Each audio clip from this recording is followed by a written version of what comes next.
హరి ఓం శ్రీ గురుభ్యో నమ శ్రీ మహాగణాధిపతయే నమ. ధర్మా ఆదిదేవాత్ ప్రవృత్త, ధర్మము ఆదిదేవుడైనటువంటి విష్ణు భగవానుని ద్వారా ప్రతిష్ఠించబడినది.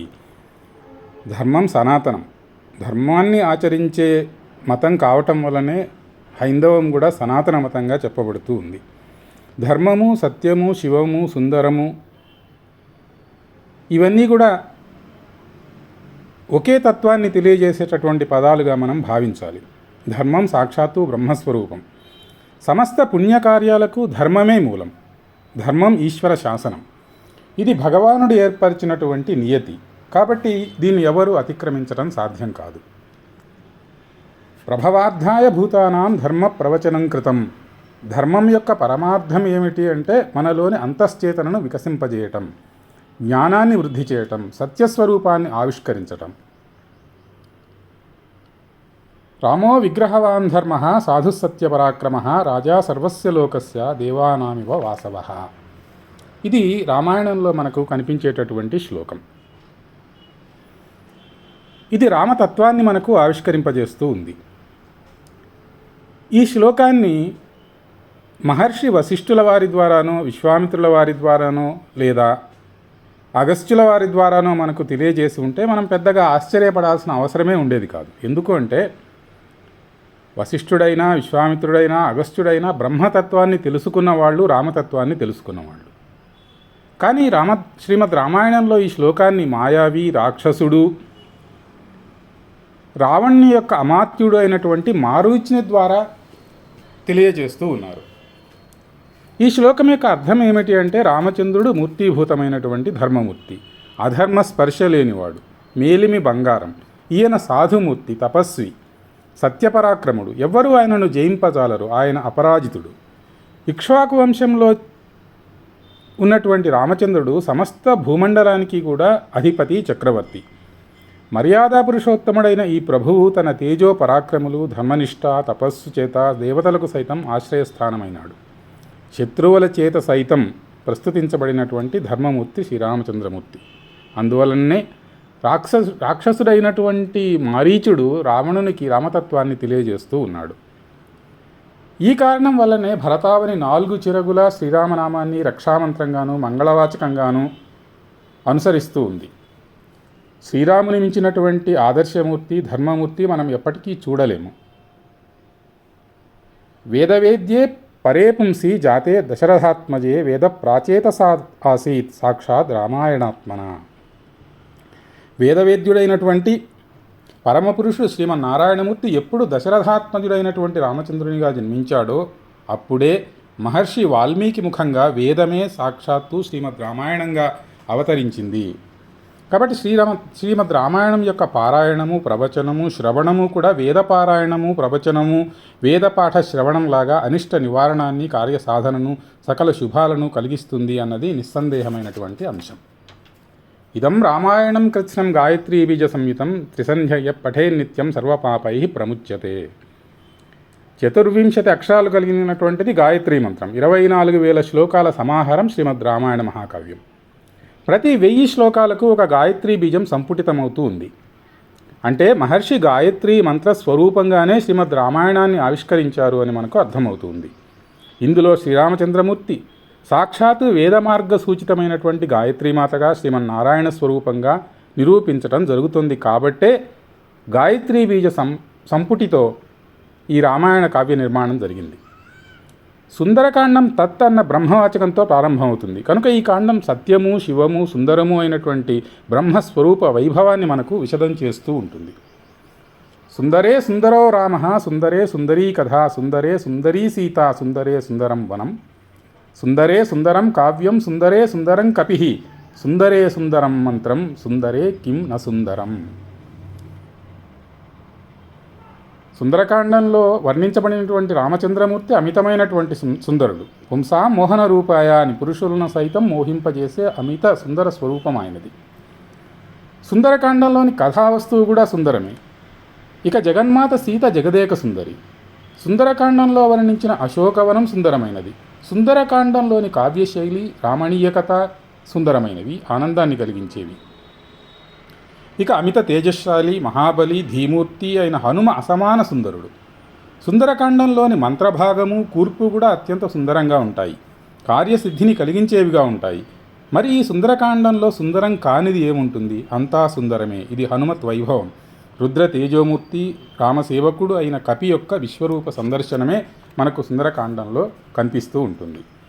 యత్పాదపద్మయుగళం తులసీదళాద్యై సంపూజ్య విష్ణు పదవీం అతులాం ప్రయాంతి తేనేవ కిం పునరసౌ పరిరబ్ధమూర్తి రామేణ వాయుతనయ కృతపుణ్యపుంజ. తులసీదళములతో శ్రీరామచంద్రమూర్తి పాదపద్మాల్ని పూజించినటువంటి వారు సాటిలేని విష్ణుపదాన్ని పొందుతారు అని శాస్త్రం. మరి సాక్షాత్తు శ్రీరామచంద్రమూర్తియే పుణ్యస్వరూపుడైనటువంటి హనుమను అనుగ్రహించి సాక్షాత్ తన ఆలింగన సౌఖ్యాన్ని ప్రసాదించారు. మరి మహనీయుడైనటువంటి మహాకవి, మహాజ్ఞాని, వేదవిధుడు, మహాబలి, నవవ్యాకరణ పండితుడు అయినటువంటి హనుమ యొక్క ఔన్నత్యాన్ని, భాగ్యాన్ని, వైభవాన్ని మనం ఏ విధంగా వర్ణించగలం? సీతాన్వేషణలో దక్షిణ మార్గంగా సంచరిస్తున్నటువంటి వానరసేన వృక్షబిలంలో ఒక స్వయంప్రభాబిలంలో చిక్కుకుపోయింది. దాదాపు వాళ్లకు 1 నెల కాలం గడిచిపోయింది. బిలం నుంచి బయటికి వెళ్ళే మార్గం వాళ్లకు కనిపించటం లేదు. అంత వాళ్లకు స్వయంప్రభామాత దర్శనమైంది. స్వయంప్రభామాత అనుగ్రహంతో వాళ్ళు వృక్షబిలం నుంచి బయటపడగలిగారు. వృక్షబిలం నుంచి బయటపడే నాటికి వాళ్లకు సుగ్రీవాజ్ఞ అయినటువంటి 1 మాస వ్యవధి సీతాన్వేషణం కోసం నిర్ణయించినటువంటి కాలం పరిసమాప్తమైంది. వానరులలో ఒక చింత వచ్చింది. మరి సీతామాతను సందర్శనం చేయలేదు, సీతాన్వేషణం ఫలించలేదు, మరి సుగ్రీవుణ్ణి ఎలా కలుసుకోవటం, రామకార్యం ఎట్లా సిద్ధించటం? ఇలాంటి పరిస్థితుల్లో వాళ్లకు సంపాతి ద్వారా సీతామాతను రావణాసురుడు లంకానగరానికి తీసుకువెళ్ళినట్టుగా తెలియవచ్చింది. వారంతా కూడా దక్షిణ సముద్ర తీరాన్ని చేరుకున్నారు. మరి సముద్రాన్ని దాటటం ఎలా? ఆ పని ఎవరికి సాధ్యం? యువరాజైనటువంటి అంగదుడు వానరులను ఉద్దేశించి మీ శక్తులను వివరించండి, ఎవరికి ఎంత సముద్ర లంఘన సామర్థ్యం ఉందో తెలియజేయండి అని అర్థించాడు. ఇదానీం మహాతేజ లంఘయిష్యతి సాగరం కరిష్యతి సుగ్రీవం సత్యసంధం అరిందమం. ఎవరు ఈ సాగరాన్ని లంఘించగలరు? ఎవరు సుగ్రీవాజ్ఞను నెరవేర్చగలరు? వానరులంతా కూడా వాళ్ళ సామర్థ్యాలను తెలియజేస్తూ ఉన్నారు. గజుడు 10 యోజన దూరాన్ని దాటగలనని, గవాక్షుడు 20 యోజనాలు వెళ్ళగలనని, గవయుడు 30 యోజనాల దూరాన్ని అతిక్రమించగలనని, శరభుడు 40 యోజనాలు వెళ్ళగలనని, గంధమాదనుడు 50 యోజనముల దూరాన్ని వెళ్ళగలనని, మైందుడు 60 యోజనాల దూరాన్ని లంఘించగలనని, ద్వివిధుడు 70 యోజనాల దూరమును, సుషేణుడు 80 యోజనముల దూరమును వెళ్ళగలమని చెప్పారు.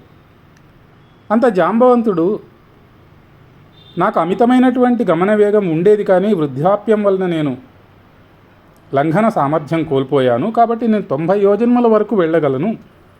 ఇదంతా విన్నటువంటి యువరాజైనటువంటి అంగదుడు నేను 100 యోజనములు లంఘించగలను, కానీ తిరిగి రాగలనో లేదో అన్న విషయం నాకు కొంత సంశయం ఉంది అని చెప్పగా విన్నటువంటి జాంబవంతుడు, యువరాజా, నీ గమనశక్తిపై నాకు ఎట్లాంటి సంశయము లేదు, నువ్వు వెళ్ళగలవు, రాగలవు కూడా, నువ్వు అందుకు సమర్థుడవే. కానీ నీవు యువరాజు, ప్రభువు కార్యనిర్వహణ కోసం ఇతరులను పంపవలను, కానీ తానే ప్రత్యక్షంగా వెళ్ళటం అనేది సమంజసం కాదు. ఒకవేళ నీవు వెళ్ళిన పక్షంలో ఈ సేనకు కార్యనిర్దేశం ఎవరు చేస్తారు? సైన్యాన్ని ఎవరు రక్షిస్తారు? రాజును రక్షించుకోవటం సైన్యం యొక్క ధర్మం అవుతుంది. మూలాన్ని రక్షించుకున్నప్పుడే పూలు ఫలాలు అనేవి లభిస్తాయి, కాబట్టి మేము నిన్ను పంపించలేం. దానికి సమాధానంగా అంగదుడు, మహాత్మా, మరి ఈ కార్యాన్ని ఎవరు సాధిస్తారు? మరి ఇతరులు ఎవరికి ఈ సాగర లంఘన సామర్థ్యం కనబడటం లేదు కదా. దానికి సమాధానంగా జాంబవంతుడిలా అన్నాడు, అస్యతే వీర కార్యస్య నకించిత్ పరిహీయతే ఏష సంచోదయామ్యేనం యః కార్యం సాధయిష్యతి అనేక శత సాహస్రీం విషణ్ణాం హరివాహినీం జాంబవాన్ సముదీక్షైవం హనుమంతం అథాబ్రవీత్.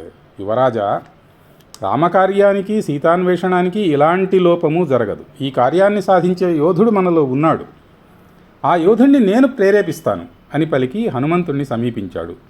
హనుమతో జాంబవంతుడు ఇలా అన్నాడు, మహావీర కుమార, సర్వశాస్త్ర విశారదుడమైనటువంటి నీవు రామకార్యాన్ని గురించినటువంటి చర్చ జరుగుతూ ఉంటే ఇలా ఏకాంతంగా కూర్చుని దేనిని గురించి ఆలోచిస్తూ ఉన్నావు? కుమారా, నీకు వానరరాజైనటువంటి సుగ్రీవునితో సమానమైనటువంటి బలం ఉంది. రామలక్ష్మణులకు దీటైనటువంటి తేజో పరాక్రమాలు నీలో ఉన్నాయి. కశ్యపునకు వినతయందు జన్మించినటువంటి గరుత్మంతునికి అమితమైనటువంటి బలము వేగము ఉన్నాయి.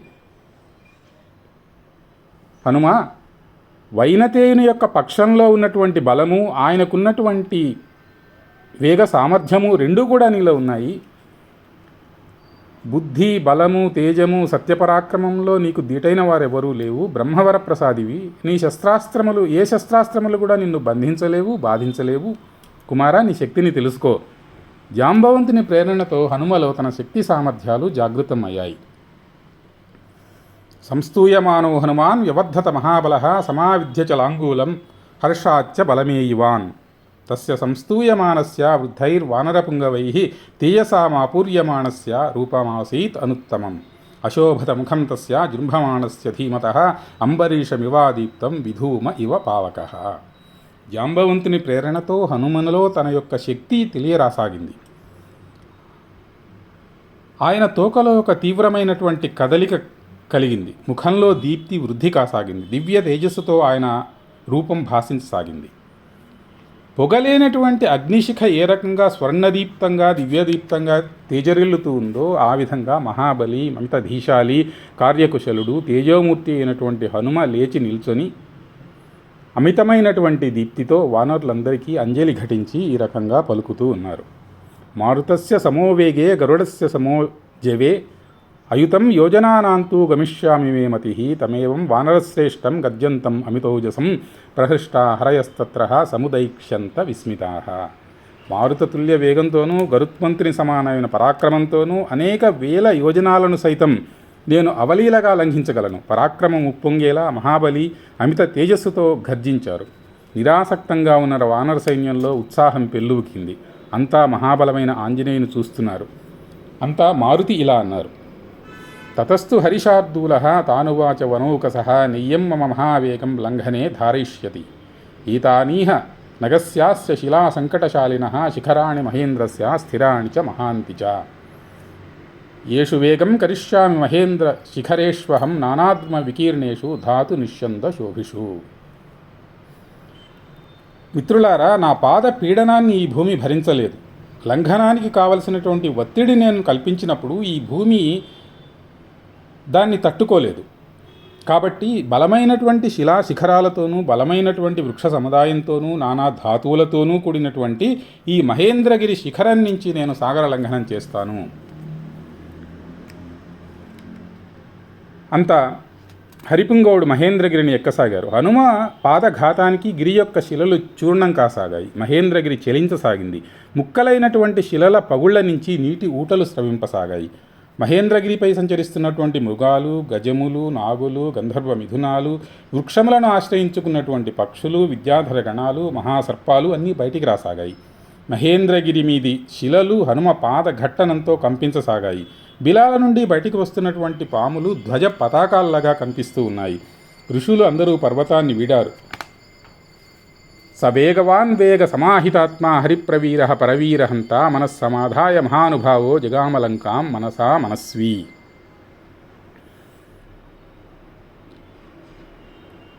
పరవీరులను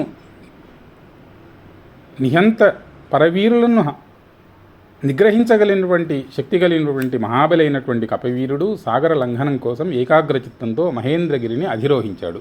ఇక్కడ నుంచి మనకు సుందరకాండం ప్రారంభం అవుతూ ఉంది.